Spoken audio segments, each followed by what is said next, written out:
Harry Potter y el Cáliz de Fuego. Capítulo 6. El traslador. El sábado amaneció con una niebla baja que se aferraba a los campos como si no quisiera marcharse, y Harry se despertó a las 4:30 de la mañana con la sensación de que solo alguien muy entusiasta o muy loco podría haber elegido esta hora para cualquier actividad que no fuera dormir. El señor Weasley, que pertenecía sin duda a la primera categoría, ya estaba en la cocina cuando Harry bajó, con una taza de té en una mano y el mapa en la otra, irradiando esa energía particular suya de los días en que algo mágico iba a suceder. «Harry», exclamó, como si Harry fuera exactamente la persona que esperaba ver a las 4:30 de la mañana y no una sorpresa agradable pero inesperada. «Justo a tiempo. ¿Has dormido bien?» «Suficientemente», dijo Harry, sirviéndose té de la tetera que burbujeaba sola sobre el fogón. «Excelente. Vamos a tener un día magnífico. La Copa del Mundo, Harry.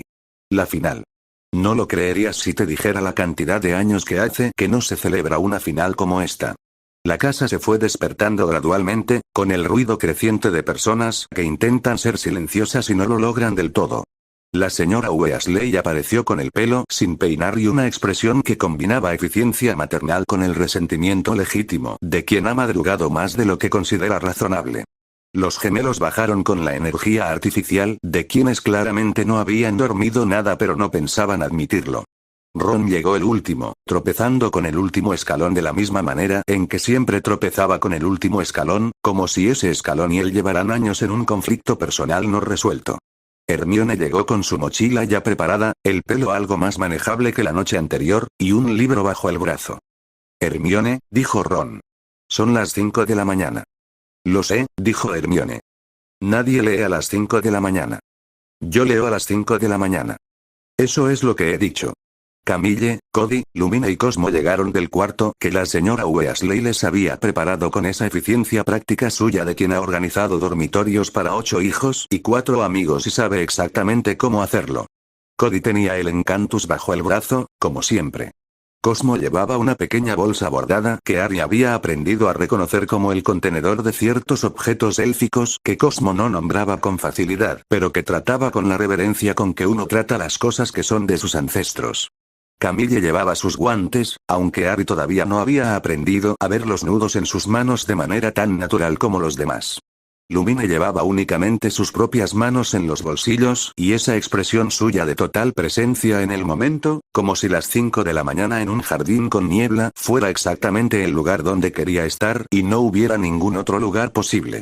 El trayecto a través de los campos fue largo y oscuro y ligeramente absurdo, con 9 personas caminando en fila india por senderos de tierra bajo una luna que apenas asomaba entre las nubes, los gemelos murmurando cosas el uno al otro que nadie más podía oír, Ron todavía prácticamente dormido de pie, Ginny pisando exactamente donde pisaba Hermione con una concentración de alpinista que indicaba que había hecho ese camino antes y sabía dónde estaban los charcos.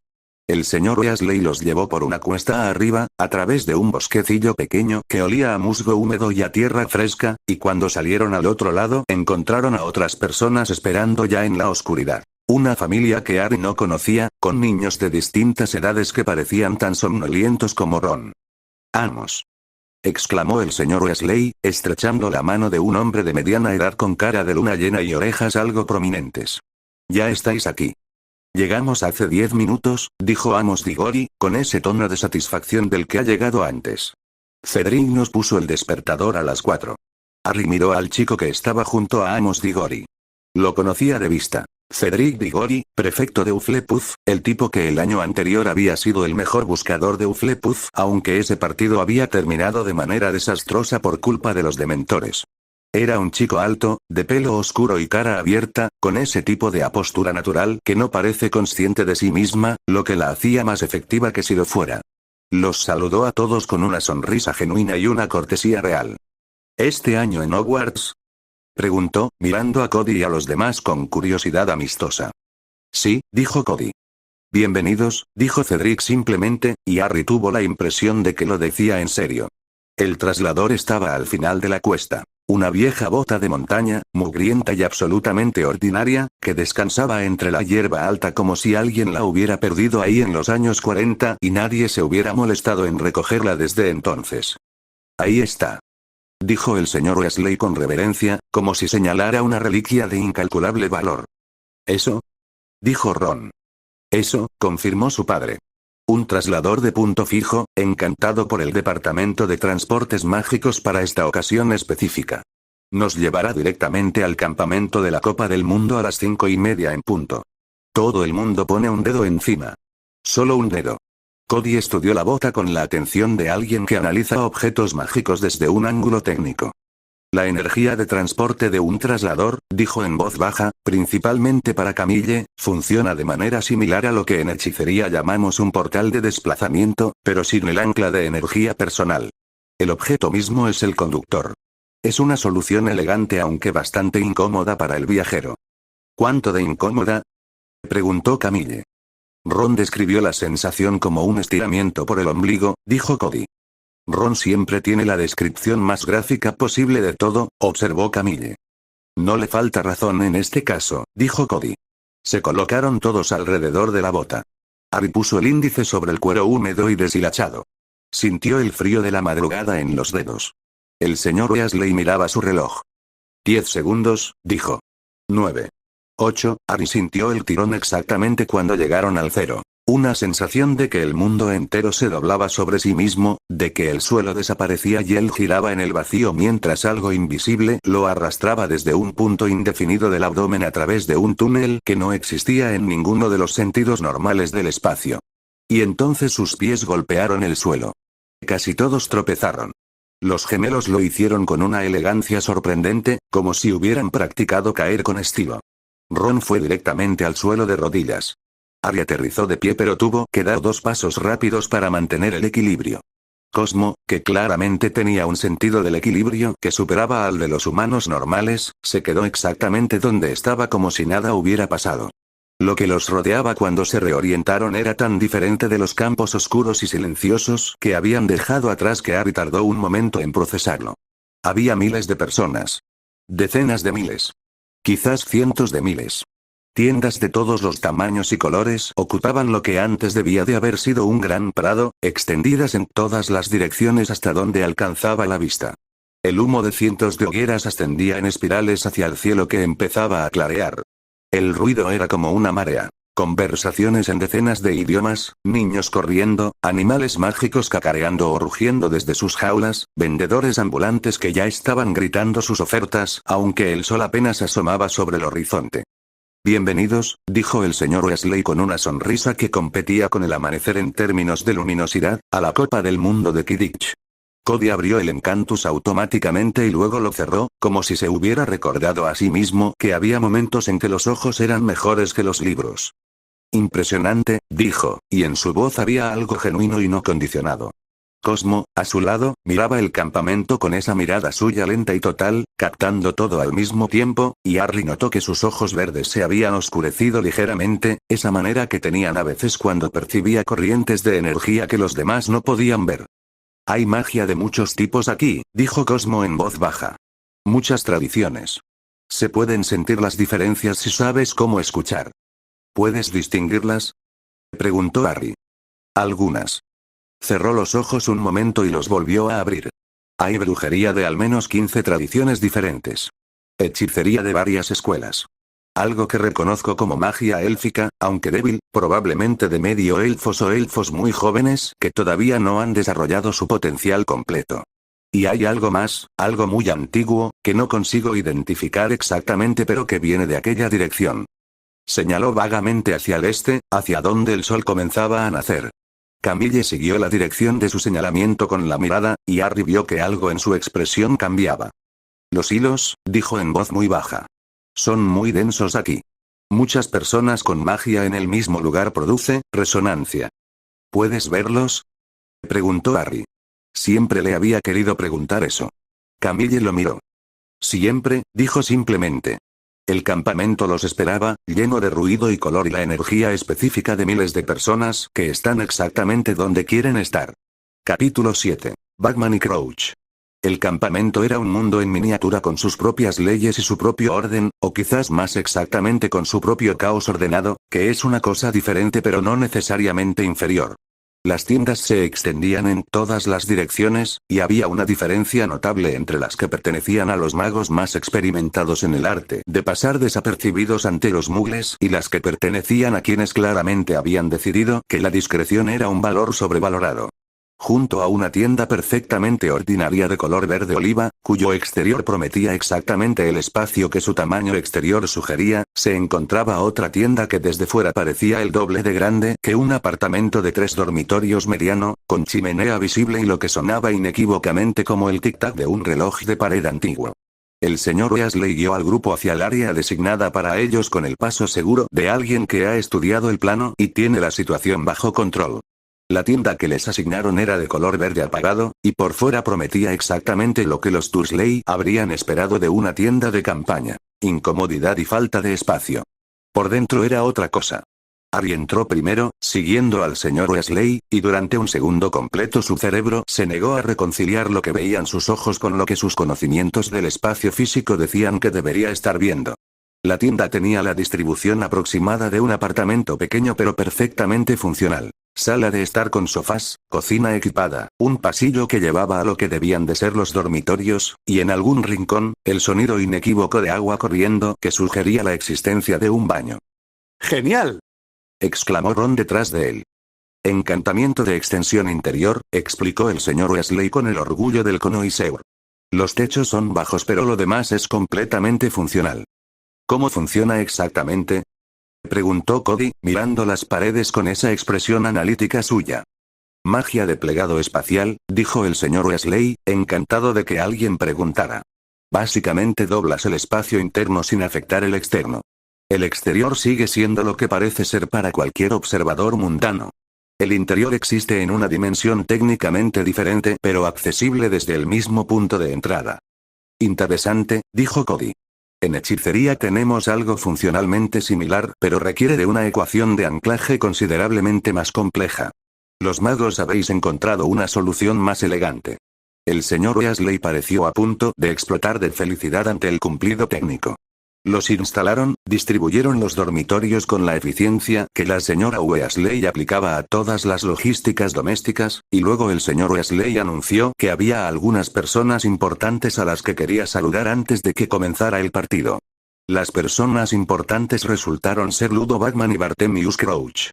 Bagman apareció como un hombre que lleva consigo su propia banda sonora de celebración. Era grande, rubio, con una cara redonda y sonriente que prometía que todo iba a ir bien y que la próxima ronda la pagaba él. Vestía de amarillo y negro, los colores de Hufflepuff, aunque de una manera que sugería que la elección era más sentimental que reciente. Era el jefe del Departamento de Deportes Mágicos del Ministerio de Magia, y llevaba esa responsabilidad con la ligereza de alguien que ha confundido su trabajo con un hobby placentero. Arthur, exclamó, con el volumen de alguien que no ha aprendido que los sitios interiores requieren un volumen diferente a los exteriores. Y estos deben de ser los chicos. ¡Excelente! ¿Todo listo para el gran partido? Los gemelos, Harry lo notó, lo miraban con la atención muy específica de quienes tienen un interés económico en la persona que están evaluando. Luego se miraron entre sí con la telepatía de los gemelos y Harry supo, sin que se lo dijera nadie, que ya habían tomado una decisión.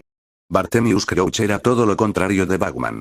Era un hombre de mediana edad con el aspecto de quien ha decidido que la eficiencia es la virtud cardinal de la existencia y que cualquier energía gastada en ser agradable es energía sustraída de ser útil.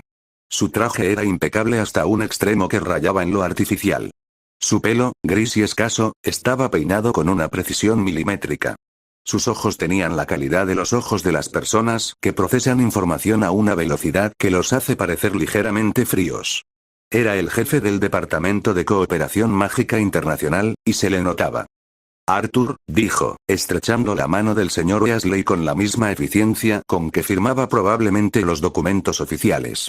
¿Cuántos de los tuyos habéis traído este año? Tenemos invitados, dijo Arthur Weasley. Cody, Camille, Cosmo, Lumine. Estudiantes de Hogwarts este año. Crouch los miró a los 4 con la rapidez clínica de quien clasifica información. Se detuvo en Cosmo un instante más que en los demás, notando, Harry lo vio, las orejas puntiagudas, la piel azulada, sus 4 dedos en ambas manos y los cuernos. Elfo, dijo, con una neutralidad que no era hostilidad pero tampoco era calidez. Celestial del cielo, confirmó Cosmo, con una calma perfecta. Interesante, dijo Crouch, y Harry no pudo determinar si lo decía en sentido positivo o negativo o simplemente descriptivo. Este año va a haber cambios importantes en Hogwarts, dijo el señor Weasley, con el tono de quien sabe que esto es terreno oficial y lo pisa con cuidado. La admisión de nuevos tipos de estudiantes. El señor Crouch ha sido fundamental en la aprobación de las normativas. Crouch asintió, brevemente. Fue un proceso complejo, dijo. Hubo resistencia significativa en varias secciones del ministerio.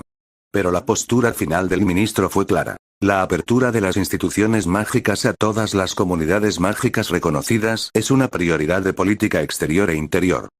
¿Hubo mucha resistencia?, preguntó Hermione, con la directedad que Harry siempre admiraba en ella, aunque a veces lo hiciera ponerse nervioso. Crouch la miró. Suficiente, dijo. Hay sectores del ministerio que todavía operan bajo paradigmas que yo consideraría anticuados. La idea de que Hogwarts es una institución exclusivamente para brujos y brujas humanos de sangre mágica tiene defensores vocales y con influencia. Hizo una pausa. Los argumentos en contra son igualmente vocales y considerablemente mejor fundamentados en la evidencia histórica. ¿Cuál es la evidencia histórica?, preguntó Cody. Crouch lo miró con una expresión que era, si Harry lo leía correctamente, algo más cercano al respeto del que había mostrado hasta entonces. Que la magia, en su forma más antigua, no reconoció nunca fronteras entre especies, dijo. Las primeras instituciones de aprendizaje mágico en Europa eran mixtas. Fue en los últimos 400 años que la segregación se institucionalizó. Otra pausa. Hay quienes argumentan que lo que estamos haciendo este año es una innovación radical. Yo prefiero llamarlo una corrección histórica. Harry escuchó esto con más atención de la que probablemente se esperaba de alguien de su edad, y lo recordaría durante mucho tiempo. El partido comenzaría en pocas horas. Y mientras tanto, el campamento seguía bullendo a su alrededor, lleno de magia de 100 tradiciones diferentes, todas reunidas bajo el mismo cielo que se oscurecía hacia el horizonte como una promesa de noche. Capítulo 8. El campeonato mundial de Quidditch. El estadio era imposible. Harry lo sabía, en el sentido en que sabía muchas cosas sobre el mundo mágico, intelectualmente, antes de verlo. Le habían explicado que tenía capacidad para 100.000 personas. Le habían explicado que la ingeniería mágica necesaria para construirlo y mantenerlo era extraordinaria. Le habían explicado que era temporal, levantado específicamente para el evento y diseñado para desmantelarse después con la misma eficiencia con que se había construido. Pero nada de eso lo había preparado para el momento en que salió del túnel de acceso y lo vio. Era como pararse al borde de un mundo. El estadio se hundía en el suelo como un cráter inverso, sus gradas ascendiendo en círculos concéntricos hasta una altura que hacía que las personas en los niveles superiores fueran puntos de color entre el humo de los hechizos luminosos que ya volaban de un lado a otro. El campo mismo brillaba con una iluminación mágica que no necesitaba focos ni cables, una luz limpia y pareja que hacía que cada brizna de hierba pareciera recién pintada. En el centro, suspendidos a una altura impresionante, flotaban los postes de las porterías, 6 aros de oro que captaban la luz y la devolvían multiplicada. El ruido era algo físico. 100.000 personas generando sonido producen algo que no es simplemente ruidoso sino que tiene masa, que presiona contra el pecho, que vibra en los huesos. Por todos los santos, dijo Ron, a su lado, con la voz de quien acaba de ver algo que va a recordar el resto de su vida. Impresionante, dijo Cody, y a diferencia de su tono analítico habitual, en esta palabra había algo más simple y más honesto. Asombro puro.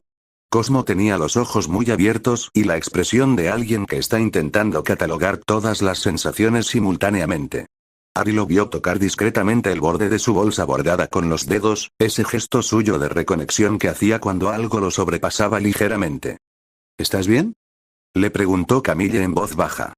Sí, dijo Cosmo. Es solo que hay mucha energía aquí. Todas estas personas, toda esta magia concentrada. Lo siento todo a la vez. ¿Necesitas salir?, preguntó Camille.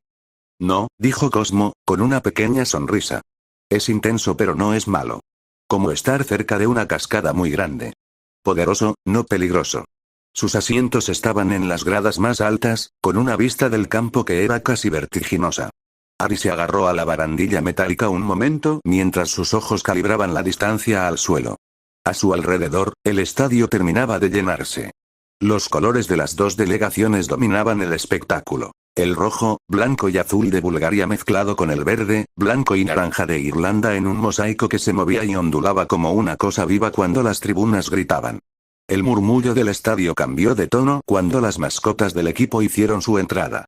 Primero salieron las velas de Bulgaria.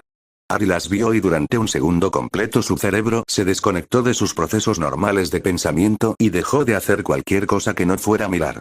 Eran criaturas de una belleza que no tenía nada que ver con la belleza humana normal. Era más intensa, más pura, más completamente dedicada a ser exactamente lo que era. Se movían como si la gravedad fuera para ellas una sugerencia que podían ignorar, y cuando bailaron, el estadio entero se inclinó hacia ellas como plantas hacia la luz. Harry sacudió la cabeza. Hermione estaba a su lado con una expresión de fastidio clínico y los brazos cruzados. «Velas», dijo. «Semi-humanas. Emiten un hechizo de atracción que afecta principalmente a los machos de las especies humanas y cercanas. Es biológico, no un hechizo propiamente dicho, lo que hace que sea más difícil de resistir conscientemente».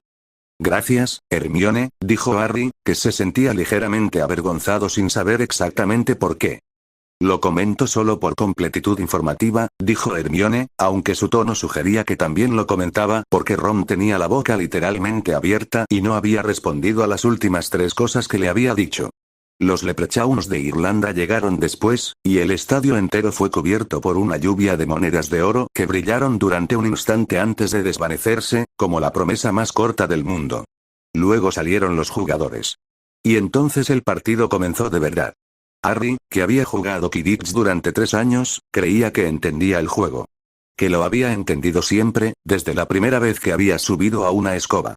Pero ver el partido de esa noche fue como si alguien le hubiera cambiado las reglas básicas de la percepción y le hubiera mostrado que lo que había estado viendo hasta entonces era el juego en velocidad reducida. Krum era la revelación central, y lo era no porque fuera el mejor en todo, sino porque era el mejor en lo único que importaba para él: encontrar la snitch. Se movía con una eficiencia que no tenía nada de elegante en el sentido decorativo, pero que era la elegancia máxima en el sentido funcional. Cada movimiento calculado, cada giro exactamente lo necesario y no un centímetro más. Volaba como si la escoba fuera una extensión de su cuerpo en lugar de un objeto que estaba usando. «Increíble», dijo Cody, sin apartar los ojos del campo. «La optimización de trayectorias en vuelo que está haciendo es matemáticamente notable. Está calculando múltiples variables simultáneamente. Posición de la snitch, posición de los rivales, velocidad del viento, su propio ángulo de aproximación. En tiempo real. A esa velocidad. Es un buscador excepcional», dijo Harry. «Es algo más que excepcional», dijo Cody. «Es alguien que ha llevado una habilidad hasta sus límites físicos posibles y luego ha seguido empujando». El partido fue largo. Fue hermoso. Fue en algunos momentos casi insoportable de intenso, con marcadores que subían y bajaban y jugadas que provocaban que el estadio entero saltara en sus asientos como un solo organismo. Irlanda iba ganando cuando Krum encontró la snitch. Harry lo vio en el momento exacto en que sucedió. El cuerpo de Krum cambiando de ángulo con esa precisión suya, la escoba cayendo en picado a una velocidad que hizo que varias personas a su alrededor emitieran sonidos involuntarios, la mano extendiéndose hacia un punto que todavía nadie más había visto, y la snitch entre sus dedos. Bulgaria capturó la snitch. Pero Irlanda ganó el partido, porque la diferencia de puntos era demasiado grande para que los 150 puntos de la captura la revirtieran. Krum había elegido el momento que le daba más puntos posibles a Bulgaria incluso en la derrota, el momento en que hacer bien su trabajo era mejor que esperar una victoria que ya no era posible. «Decisión correcta», dijo Cody. «Maximizó el resultado dentro de las condiciones disponibles». «También», dijo Lumine, con su voz tranquila, tomó la decisión más honesta. No fingió que el partido podía cambiar cuando ya no podía. Hubo una pausa mientras todos procesaban esto. «Sí», dijo Harry. «Eso también». La celebración de Irlanda fue extraordinaria, una cascada de verde y oro sobre el estadio, los Leprechauns dibujando figuras en el aire, los jugadores volando en formación de victoria. Harry aplaudió hasta que le dolieron las manos. No sabía todavía que esa noche terminaría de manera muy diferente a como había comenzado. Capítulo 9. La marca tenebrosa. La celebración después del partido fue lo que Harry siempre imaginaría cuando pensara en lo que podría haber sido esa noche si las cosas hubieran sido diferentes. La tienda del señor Weasley llena de ruido y de los colores de Irlanda, con los gemelos contando sus ganancias de apuesta con expresiones de felicidad matemática, Ron reviviendo cada momento del partido con la energía de un comentarista que no puede creer lo que ha visto, y la señora Weasley repartiendo tazas de cacao y galletas con la eficiencia amorosa de quien sabe que la victoria se celebra mejor con algo caliente. Cody había abierto el Encantus en la sección de Quidditch, que según explicó era breve pero técnicamente precisa, y estaba leyendo un apartado sobre la física del vuelo con la expresión de quien conecta puntos que llevaba tiempo esperando conectar. El vuelo en escoba, dijo, casi para sí mismo, es básicamente levitación cinética aplicada a un objeto conductor. Lo interesante es que el mago no levita el objeto y luego se sube a él. El encantamiento crea un campo de levitación que incluye al usuario como parte del sistema. Es elegante. ¿Los hechiceros podéis levitar?, preguntó Ron. Algunos, dijo Cody. Es uno de los fundamentos de la telequinesis avanzada. La aplicación sobre el propio cuerpo requiere un nivel de control bastante alto, pero es posible. ¿Puedes hacerlo tú?, preguntó Fred, con el interés muy específico de alguien que calcula aplicaciones potenciales. Sí, dijo Cody simplemente. ¿Podrías jugar Quidditch sin escoba?, preguntó George. Cody consideró esto. Técnicamente sí, dijo. Prácticamente, sería más lento que una escoba decente y mucho más agotador. El campo de levitación personal consume energía nerviosa de manera continua. Para un partido completo de Quidditch sería ambicioso. Pero podría hacerse, dijo Fred, que claramente ya estaba elaborando una teoría. Fred, dijo la señora Weasley sin levantar la vista de su taza de cacao, no. Fred cerró la boca. Luego la volvió a abrir. Solo preguntaba, dijo. Sé exactamente qué estabas preguntando, dijo Molly, y la respuesta es no. Era pasada la medianoche cuando comenzaron a escucharse los gritos. Al principio eran lejanos, el tipo de ruido que uno puede convencerse a sí mismo de que es parte de una celebración que ha ido demasiado lejos. Pero luego se acercaron, y con ellos llegó otra cosa. Un resplandor en el cielo que no tenía nada que ver con los fuegos artificiales, una luz que venía de la dirección equivocada y que tenía el color equivocado. El señor Weasley abrió la puerta de la tienda y lo vio primero. Su cara cambió. Todos dentro, dijo, y su voz era diferente de todas las formas en que la voz de un hombre puede cambiar cuando deja de ser el padre en casa para ser el funcionario del ministerio frente a una situación que reconoce como peligrosa. ¿Qué está pasando?, preguntó Harry. Dentro, repitió Arthur Weasley. Ahora. Pero Harry ya había salido y había visto. En el campamento, un grupo de figuras encapuchadas avanzaba en formación, y delante de ellas, suspendidas en el aire sin tocar el suelo, flotaban 4 personas. Harry reconoció en el acto de qué se trataba, aunque nunca lo había visto con sus propios ojos. Era el tipo de crueldad que tiene su propia liturgia, su propio ritual. Las figuras encapuchadas movían las víctimas como marionetas, haciéndolas girar y caer y recuperarse, y en sus caras había esa satisfacción particular y heladora de quienes han esperado mucho tiempo para poder hacer esto y ahora pueden. Las tiendas a su paso ardían. Mortífagos, dijo Cody en voz baja, a su lado. Harry se giró. Cody había salido de la tienda sin que Harry lo hubiera notado, y estaba mirando la escena con una expresión que Harry no había visto antes en él. No era miedo, no era asombro, era algo más frío y más calculado, el tipo de evaluación que hacen las personas que se han entrenado para evaluar amenazas. ¿Los conoces?, preguntó Harry. Los conozco de descripción, dijo Cody.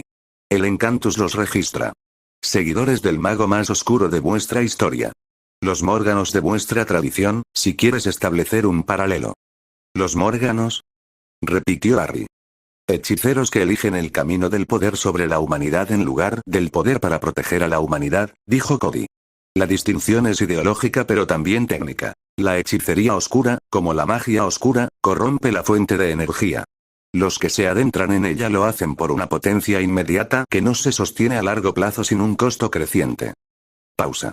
Pero a corto plazo son peligrosos. Muy peligrosos. El campamento se había convertido en caos. Personas corriendo en todas las direcciones, gritos, el chasquido de la madera de las tiendas al arder, el destello de hechizos lanzados por los aurors del ministerio que comenzaban a llegar. Dentro, dijo Camille desde la puerta de la tienda, con un tono que no admitía discusión y que Harry reconoció como el que usaba cuando había evaluado una situación y llegado a una conclusión que no pensaba cambiar. Ahora. Todos. Entraron. Y durante un tiempo que a Harry le pareció mucho más largo de lo que probablemente fue, escucharon el caos desde dentro, con la señora Weasley contando cabezas repetidamente como si la acción de contarlos pudiera mantenerlos seguros con mayor eficacia que cualquier hechizo. Cuando el silencio regresó al campamento, era un silencio diferente al de antes. El silencio de algo que ha pasado y que ha dejado una huella. Y entonces, en ese silencio, se escuchó algo más. Un hechizo. Una voz que Harry no reconoció. Y en el cielo, formado por nubes de luz verde que no era la luz de ningún fuego artificial, el símbolo que hizo que todos los adultos presentes se quedaran inmóviles durante un segundo completo. Una calavera. Con una serpiente saliéndole de la boca como una lengua. La marca tenebrosa.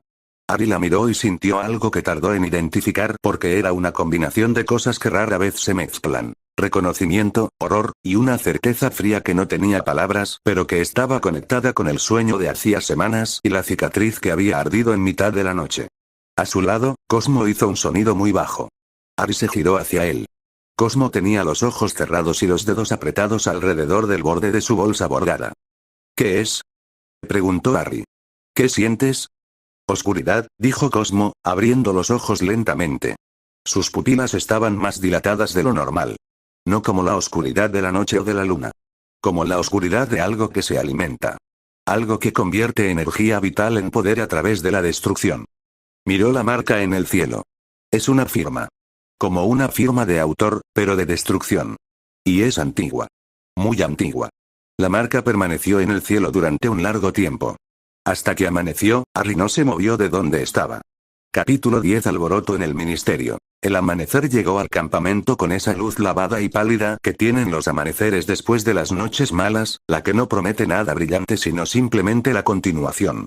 El campo que la noche anterior había sido el corazón bullicioso de la celebración más grande del mundo mágico en décadas era ahora una extensión de tierra quemada y tiendas destruidas, con el humo de los incendios todavía visible en el horizonte y los aurors del ministerio todavía peinando el área en grupos de 4. Arthur Weasley había pasado la noche entre la tienda y el perímetro del área activa, yendo y viniendo con esa expresión que Harry ya reconocía en él como la del funcionario que sabe más de lo que puede decir y que carga esa diferencia con el peso de quien ha elegido ese cargo conscientemente. Cuando regresó a la tienda por última vez, antes de que el grupo hiciera sus preparativos para regresar, tenía el aspecto de alguien que no había dormido y que tampoco tenía intención de quejarse de ello. ¿Quién lo hizo? Preguntó Hermione, directo al grano, en cuanto Arthur Weasley cerró la puerta de la tienda detrás de él. Todavía se investiga, dijo Arthur. Hay personas detenidas, pero ninguna de ellas parece ser quien invocó la marca. Hizo una pausa.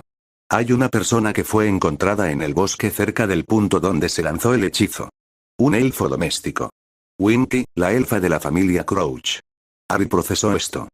¿Bartemius Crouch? ¿El del ministerio? ¿Su elfa? La misma. Tenía la varita de alguien en la mano cuando la encontraron. Arthur bajó la voz. Mi varita, en realidad. El silencio en la tienda era el tipo de silencio que se produce cuando una pieza de información cae en un lugar que nadie esperaba. ¿Cómo llegó tu varita hasta ahí? Preguntó Ron.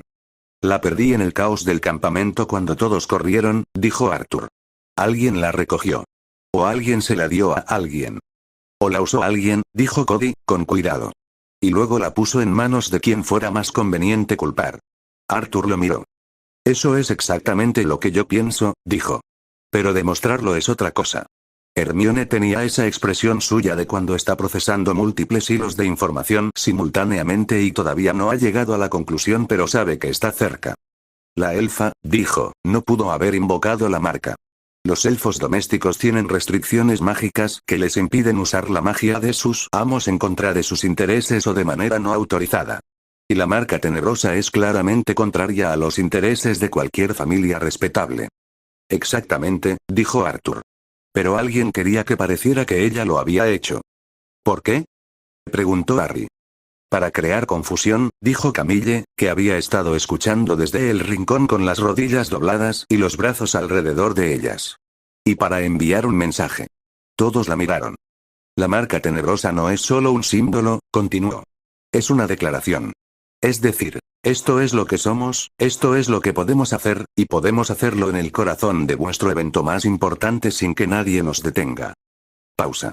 Es un mensaje de que quien la invocó quería que se supiera que el miedo sigue siendo posible. Que nunca se fue del todo. El silencio que siguió fue diferente a los otros silencios de esa mañana. ¿Habéis visto la marca antes? Preguntó Arthur, mirando a Cody. No la marca específica, dijo Cody. Pero símbolos de ese tipo, sí. En la historia que registra el Encantus hay varios momentos en que una figura oscura asciende usando el terror como herramienta política. La estructura es siempre la misma. Primero los símbolos, luego los actos, luego el movimiento completo. Hizo una pausa. Este es el primer símbolo. ¿Creéis que Voldemort está detrás de esto? Preguntó Harry. Hubo un pequeño movimiento colectivo, como cuando una palabra pronunciada en voz alta hace que los cuerpos reaccionen antes de que la mente lo procese. Arthur y la señora Weasley se tensaron. Ron abrió la boca y la cerró. Cody no se tensó. Cody no evitó la palabra. En el Encantus, dijo, hay un registro de lo que algunos llaman el patrón de resurgimiento. La secuencia por la que una fuerza oscura que fue derrotada y dispersada comienza a reagruparse. El primer signo es siempre la osadía simbólica. El gesto público que dice, seguimos aquí. Esto que acaba de pasar en este campamento tiene exactamente esa estructura. Lumine, que rara vez hablaba primero en las conversaciones de grupo, levantó la cabeza. ¿Qué sigue después del gesto simbólico? Preguntó. Actos concretos, dijo Cody. Más organizados. Más dañinos. Con un objetivo específico. Todos miraron a Harry. Harry no dijo nada, pero notó que la cicatriz en su frente pulsó una vez, suavemente, como un recordatorio. El regreso al campamento y luego a la madriguera fue silencioso de una manera que ninguno de los viajes anteriores había sido. El señor Weasley pasó buena parte del trayecto hablando en voz baja con la señora Weasley sobre el asunto de Winky y sobre lo que se sabía y lo que no se sabía todavía. Los gemelos, para sorpresa de Harry, no intentaron hacer ninguna broma. Ginny caminaba junto a Lumine con esa manera suya de estar cerca de las personas sin reclamar atención. Harry caminaba al lado de Cody. Cody, dijo, cuando se había asegurado de que nadie en los alrededores inmediatos los escuchara. El sueño que tuve. Antes de venir aquí. La casa oscura, la figura en la silla, Cody lo miró de reojo. Cuéntamelo con detalle, dijo. Todo lo que recuerdes. Harry lo contó. Despacio, con cuidado, sin omitir nada. El hombre en la silla. La voz. Cola gusano. La serpiente. El viejo jardinero. El destello verde. Cody escuchó todo sin interrumpir. Cuando Harry terminó, estuvo en silencio un momento, con esa expresión de procesamiento suya que Harry ya reconocía. Las conexiones mágicas entre personas con vínculos energéticos muy fuertes, dijo finalmente, pueden producir algo que en el Encantus se describe como percepción residual. La capacidad de sentir o experimentar, en un estado de sueño, eventos que están ocurriendo en la realidad para la otra parte de la conexión. Pausa. La cicatriz que tienes, Harry, no es solo una marca. Es el registro de una conexión que se estableció en el momento en que el hechizo que la produjo fue deflectado. Esa conexión todavía existe. Y a veces se abre. Harry había sospechado algo similar pero nunca lo había oído formulado con esa claridad. ¿Significa que lo que vi fue real? Preguntó. Significa, dijo Cody, que es probable que fuera real, o una versión de lo real filtrada por tu mente. Otra pausa. Y significa que debes contárselo a Dumbledore en cuanto lleguemos a Hogwarts. Camille me dijo lo mismo. Camille tiene buen criterio, dijo Cody. La madriguera apareció en el horizonte entre los campos verdes de finales de verano, con su aspecto improbable y familiar y perfectamente imperfecto. Harry la miró y sintió el nudo en el pecho, que era siempre la suma de todo lo que le esperaba. El año que empezaba, el torneo del que no sabía nada todavía, la marca en el cielo, el sueño, la cicatriz. Pero también, Ron a su derecha, Cody a su izquierda, Camille y Lumine y Cosmo detrás de él, y una casa que olía a cocina y magia y hogar. Por ahora, por ese momento, eso tendría que ser suficiente. Fin del capítulo.